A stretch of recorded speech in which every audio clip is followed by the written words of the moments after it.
Japan और America को लेकर इस समय एक बड़ी खबर सामने आ रही है। खबर ऐसी है जिसे देखकर ये कहा जा सकता है कि चीन अब अमेरिका को कुछ भी नहीं समझता। वो डायरेक्ट अमेरिका से उलझता हुआ दिखाई दे रहा है और अमेरिका किसी भी कीमत पर चीन से भिड़ना नहीं चाहता।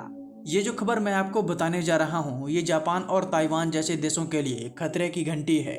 खबर क्या है, आइए आपको इस वीडियो में विस्तार में बताते हैं। सबसे पहले आप स्क्रीन पर ये आर्टिकल देखिए। चीन ने जापान की इस समय पूरी तरह से घेराबंदी कर रखी है। जापान को इस समय चारों तरफ से चीन की नेवी ने घेर रखा है। लेकिन अब आप में से कई लोग ये सोच रहे होंगे कि क्या जापान पर चीन हमला करने जा रहा है। तो उसके लिए आपको बता दें कि चीन जापान पर हमला करने नहीं जा रहा, बल्कि वो जापान को धमकाने की कोशिश कर रहा है और ये संदेश दे रहा है कि चीन जब चाहे जापान पर हमला बोल सकता है। लेकिन अब सवाल ये उठता है कि अचानक चीन को ऐसा क्या हो गया कि उसने जापान को डराने के लिए अपनी आधी नौसेना उसके आसपास तैनात कर दी है।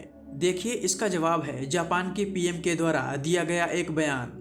हाल ही में जापान की प्राइम मिनिस्टर ने कहा था कि यदि चीन ने ताइवान पर हमला किया तो जापान उसकी सुरक्षा में आएगा। इसी वजह से चीन बौखलाया हुआ है। चीन इस हद तक चला गया है कि उसने जापान के एक फाइटर जेट को लॉक कर लिया था और अगर चाहता तो वो इसे शूट डाउन भी कर सकता था। चीन ताइवान को अपना हिस्सा मानता है और उस पर हमले की तैयारी कर रहा है। जापान जैसे देश इसे अपने लिए खतरा मान रहे हैं और उनका कहना है कि यदि चीन ने ताइवान पर कब्जा कर लिया, उसके बाद अगला नंबर जापान का होगा। चीन ने जापान के आसपास जो डिप्लॉयमेंट कर रखी है, उसे देखकर सबसे हैरानी की बात यह है कि इस मामले में अमेरिका पूरी तरह से मौन है।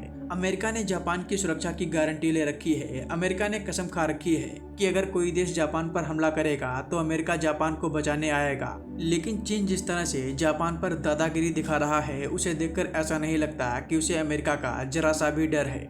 चीन जानता है कि अमेरिका ने जापान की सुरक्षा की गारंटी भले ही ले रखी हो, लेकिन वो जापान के लिए चीन से नहीं भिड़ेगा। यहीं पर अगर कोई छोटा मोटा देश जैसे कि अफगानिस्तान और इराक होता तो अमेरिका दिखावे में इन देशों पर हमला कर देता। लेकिन सामने चीन है, इसलिए वो जापान से कोई न कोई बहाना करके दूरी बना लेगा। अमेरिका ने यूरोप के साथ भी ऐसा किया है। इस समय यूरोप पर रूस के हमले का खतरा है। ऐसे में अमेरिका ने ये ऐलान किया है कि यूरोप नाटो को खुद ही लीड करे और अपनी सुरक्षा करे। 2027 तक अमेरिका नाटो में अपने सभी प्रकार की रोल को बंद कर देगा।